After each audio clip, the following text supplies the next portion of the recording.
Welcome to Blizzard Fire. We hope this video helps fire up your solution.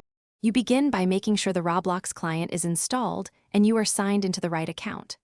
Once done, close all running Roblox instances. Use Task Manager or Force Quit so files can update cleanly. Next, verify your network. Use stable Wi-Fi or wired Ethernet and avoid metered connections to prevent partial downloads. If you have antivirus, temporarily allow Roblox installer to run. Now you're ready to start the update process from the Roblox launcher or App Store. Open Roblox from the Start menu, dock, or app icon and let the client check for updates. This triggers the auto-update routine.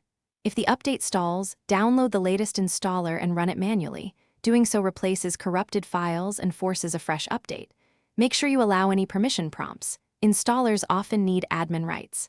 After installation completes, restart your device if prompted to ensure new files load properly.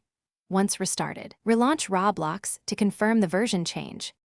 Verify the update by opening Roblox settings or About and checking the version number, then test by joining any game server. If problems continue, clear the Roblox cache or perform a clean reinstall. Back up any local files, uninstall, then reinstall the latest client. Make sure your firewall or antivirus isn't blocking Roblox executables. Allow them if necessary. One troubleshooting tip: if downloads fail repeatedly, switch networks or use a wired connection to rule out intermittent Wi-Fi issues. Then retry the installer.